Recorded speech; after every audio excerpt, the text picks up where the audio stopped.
Awas nanti kurang dari 10 menit nih sikat Stopwatch. Okay. Hello, my name is Alvin from Student Atmajaya, Yogyakarta, ESP Class F. Here I want to explain about work healthy and safety of SWAT members as a form of ESP final project. Before we enter about the health and safety of SWAT job, I will explain about occupational health and safety first, so that we can know about the safety and health of SWAT members while undergoing assignment or training. So that the health and job security are conditions that must be created so that every worker feels safe and can do their job well, so that the resulting work can be maximized. After knowing about the occupational health and safety, I will discuss about the SWAT first before entering about who is responsible for the safety and health of SWAT members and how to create safety and health in that job. Now I will tell you about the history of SWAT. SWAT is a special weapon and tactics, and SWAT was formed by Philadelphia Police Department in 1964. SWAT's early now image originates from LAPD. LAPD.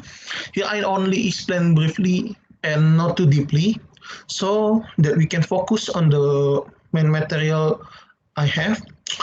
After knowing its history, we also have to know what the duties of SWAT itself are, so that we know the health and safety risks when SWAT carries out the assignment or exercise.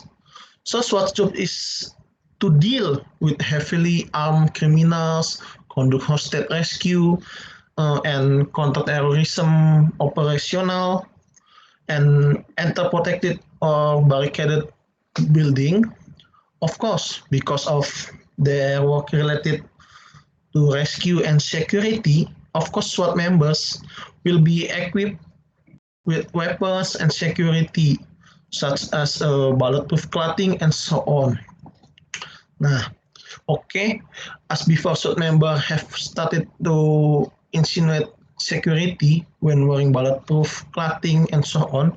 Here I will to tell you about equipment SWAT members use while on the dirty.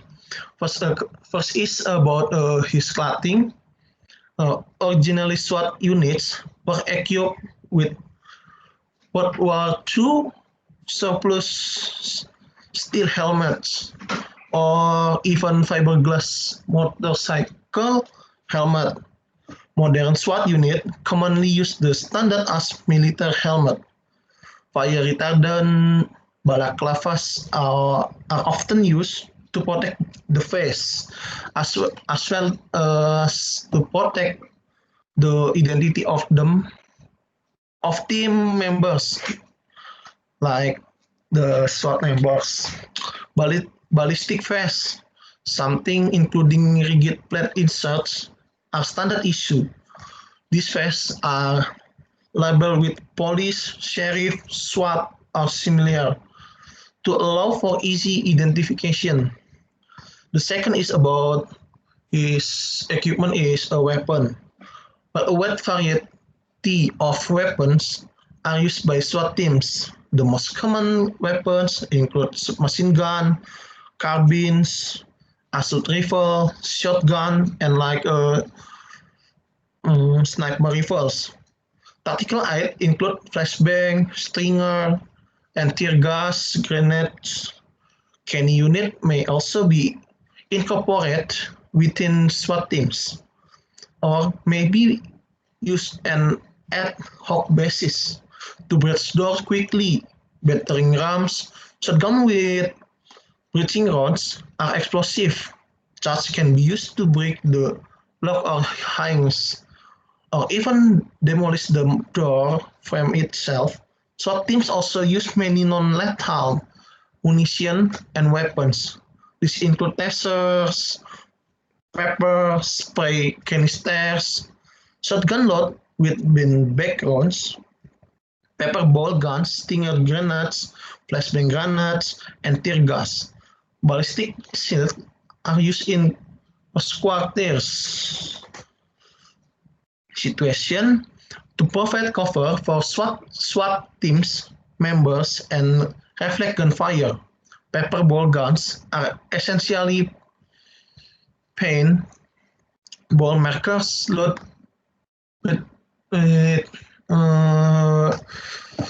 ball containing oleresin, capsicum, pepper spray. Company need to do equip SWAT with two things that I have explained before, and for help from the SWAT is SWAT should have people who concerned about food and supplement that need for SWAT, and for the safety dependence of the personnel of SWAT, he should have initiative to use the equipment that have. For the safety of SWAT member in carrying out their duties. So if you ask whether the police department has ensured the safety of SWAT members, then of course the answer is yes. It can be seen from the equipment provided, but we cannot deny that SWAT members can be injured or even killed while carrying out their duties because the task of SWAT member is very vulnerable. And the risk of being injured and even killed is very, very, very high and very, very possible to become real. However, with the equipment provided, it will reduce the risk to injury or kill in the duties. Then after work safety been considered, then what about the health of SWAT members? Yes, now I want to explain about the health of SWAT members. As we already know, becoming a SWAT member is not to be easy as it seems.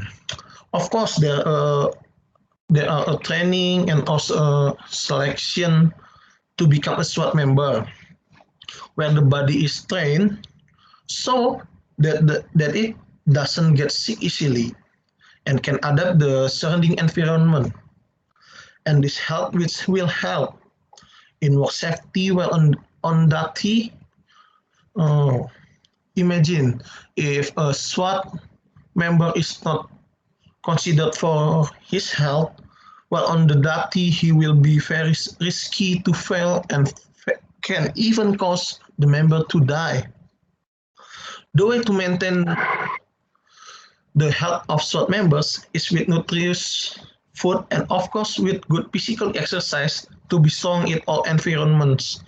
And if we look the food consumed by SWAT member, it is also slightly different from us people in general, where SWAT member consume more protein and more vitamin to keep his heart very, very fit and healthy. So what needs to be prepared by the police department that of course is what is the safety equipment that has been mentioned above. So that is safety on duty and also nutritious food, supplement and proper training so that the body condition of SWAT members remains healthy and fit, like I said before. And my conclusion regarding this SWAT is the safety and health of SWAT members is really needs to consider because this job has a high risk of injury, and as we know that every job must have its own risk, but this job like a SWAT member is more risk of injury than another job. And then my explanation. Any question? Okay, Edwin Pradipta. Okay, thank you for the opportunity for me to ask. It's very happy for me. So the question is, what if while carrying out tourists, one of the members was killed? Who is responsible for his death? Okay, thank you for your question. If you ask about who responsible for the death of SWAT members, actually, of course, the one who killed it. But of course, the question is about the family of member who was left behind. Nah, okay, I think of course here there will be compensation for the family left by the police department, and also the answer about your question is police department. That is my answer, and it's answer your question, Edwin. Yes, thank you. Okay, next, Jonas Diki. Thank you, Alvin. I want to ask whether only physical ability is required to perform the task. Thank you. Okay, thank you, Diki. Of course not. In carrying out their duties in anti-terrorism, of course the ability to think is needed to develop strategies for ambush and mental resilience when in the state of urgency. That is for me. That is answer your question. Yes, thank you, Alvin. Okay, thank you. Okay, thank you for your attention. This is my video for me. Sorry if there are still a lot of things that are lacking and a lot of mistake in pronunciation. And if there are critics or suggestions regarding this video, you can submit in the comment column so that I can be better. And I hope that the video I made can be useful for this video. And I want to say thank you to Diki and Edwin for the participant and time given to me. And thank you for the question and that have been given. And have a nice day. Thank you. Thank you. Thank you.